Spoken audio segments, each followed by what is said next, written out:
A question of justice. The Taiji Men tax case in Taiwan. Taiwan is known as a beacon of democracy in a region plagued by dictators. Yet, in 2020, thousands took to the streets to protest serious violations of human rights on the island. They were members of Taiji Men, a Taiwanese spiritual movement based on esoteric Taoism. It promotes a holistic development of mind and body, rooted in the practice of Qigong, including teachings about martial arts and other traditional techniques. Thousands of Taiji Men members regularly bring culture to the world through events that have been praised by political authorities, both internationally and in Taiwan.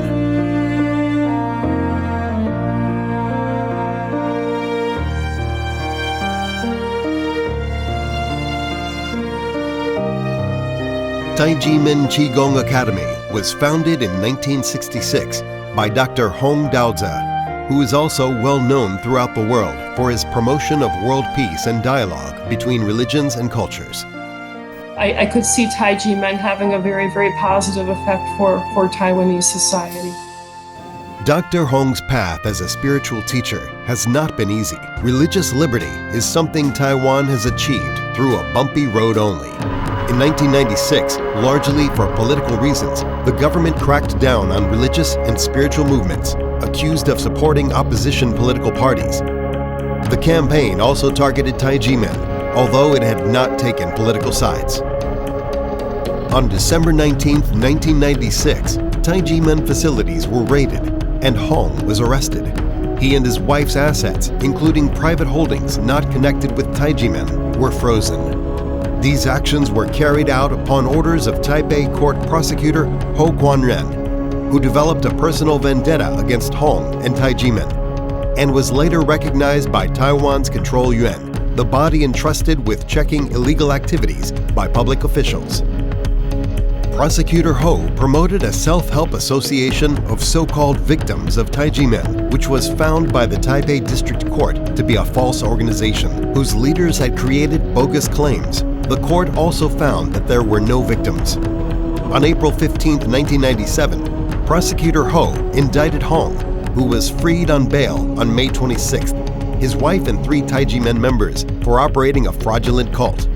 Ho even accused Hong of raising goblins, something which is totally foreign to Taiji Men's practices. From his public statements, it looked like Prosecutor Ho was the one who really believed in goblins. Between April and June 1997, Prosecutor Ho wrote to state and local administrations ordering the dissolution of Taiji Men, and even that water and electricity supplies to Taiji Men facilities in Taipei be cut.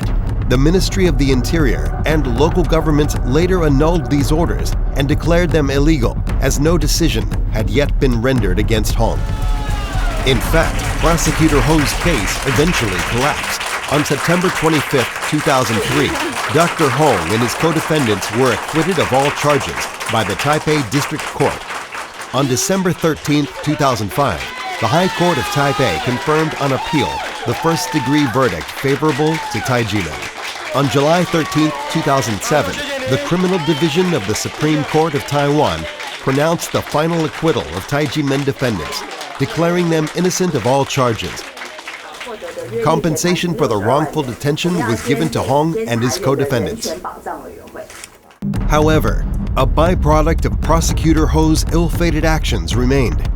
Instigated by Prosecutor Ho, the National Tax Bureau accused Hong of tax evasion and issued tax bills for the years 1991 through 1996. What was the basis of these claims? As it happens in most spiritual movements, members of Taiji Men, who are called Dizi, offer money as a gift to Hong, whom they recognize as their shifu, or master. These gifts are included in so-called red envelopes. The National Tax Bureau claimed that the content of the red envelopes should not be considered as a gift, but as a tuition fee members pay for receiving training in a so-called cram school, meaning a school where students engage in intensive study of a subject for a short period of time. Gifts are not taxable, while cram schools' tuition fees are. In Taiwan, there are many Qigong and martial arts organizations, and none has ever been taxed for gifts given to their masters. The Ministry of Education in Taiwan, which has direct regulatory authority over cram schools, declared 3 times, from 1997 through 2000, that Taiji Men is not a cram school. Taiji Men is indeed not a cram school. In 1999 and 2000, both Taiwan's finance minister and deputy finance minister publicly stated that since the Taiji Men tax prosecution derived from a criminal case, if Hong and his co-defendants will be acquitted in the criminal court, then the tax claims would be withdrawn as well. However, this did not happen. Hong and his co-defendants were acquitted of all criminal charges. Yet the National Tax Bureau continued to claim that the money in the red envelopes was a disguised cram school tuition fee and maintained the tax bills.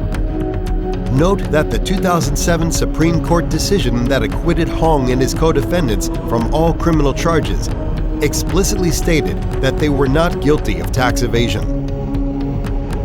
In 2002, following instructions by the Ministry of Finances, the National Tax Bureau conducted a random survey among Taiji Men Dizi to determine whether they regarded their contributions as gifts or tuition fees.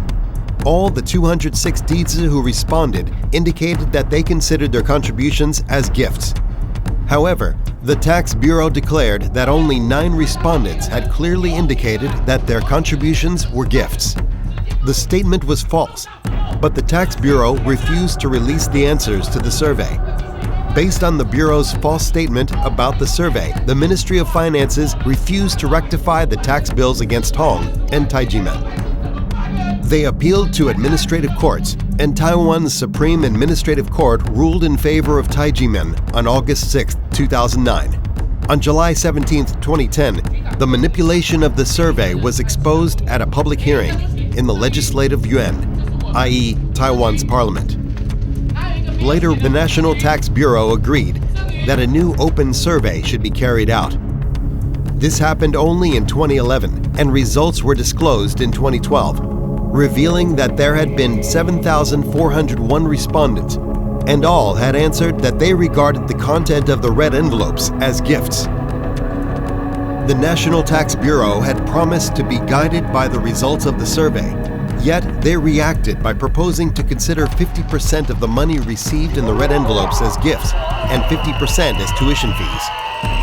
This was obviously not consistent with the unequivocal results of the survey.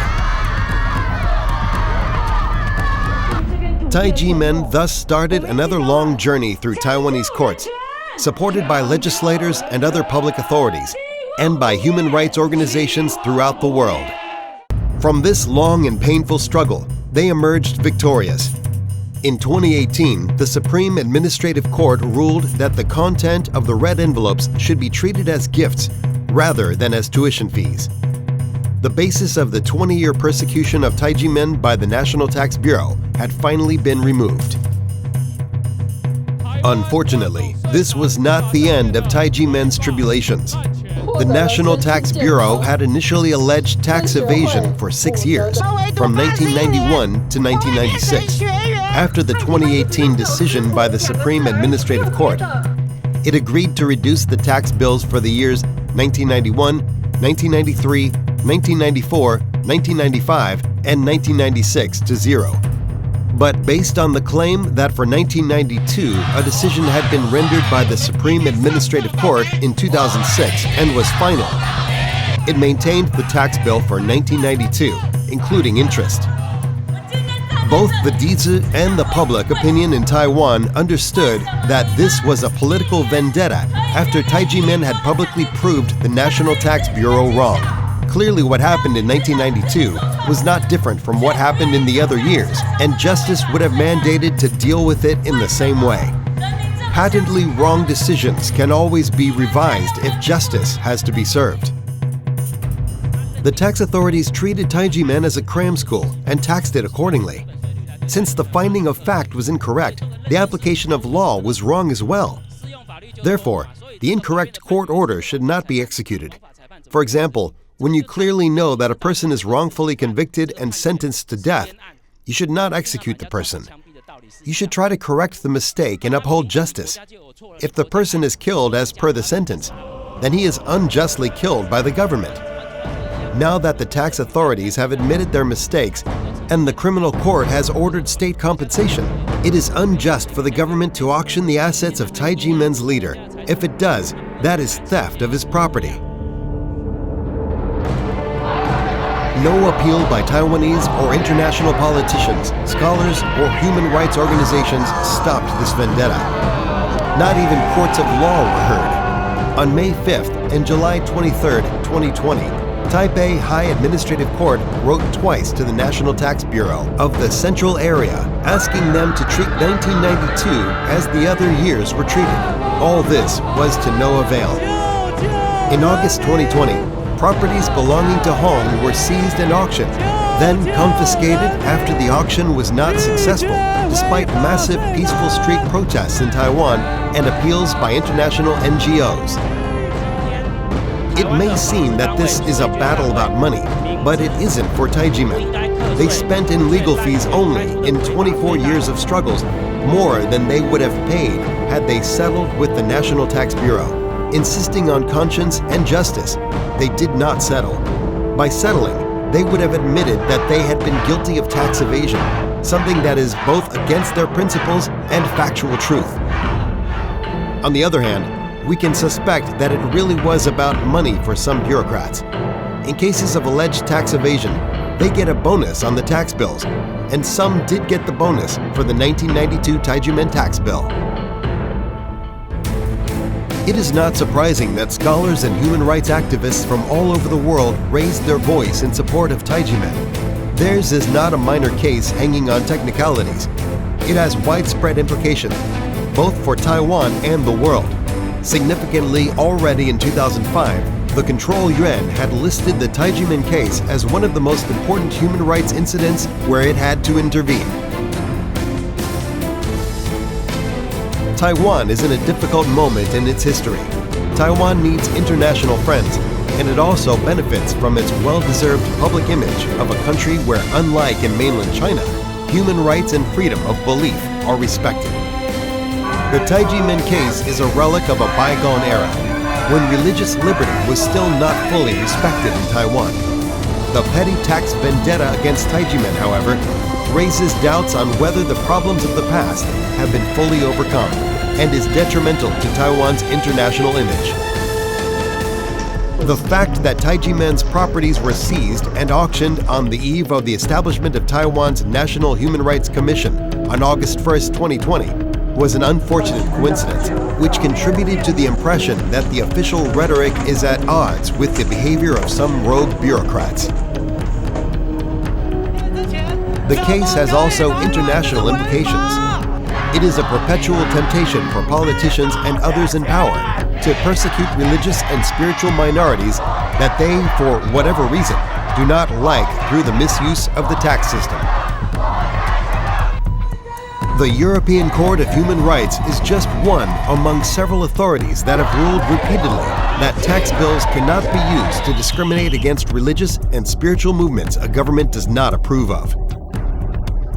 The European Court of Human Rights stated in a ruling in 2011 in the case Association of Jehovah's Witnesses versus France that through its tax administration, France had unduly harassed a group that had been illegitimately put on a blacklist of so-called harmful cults.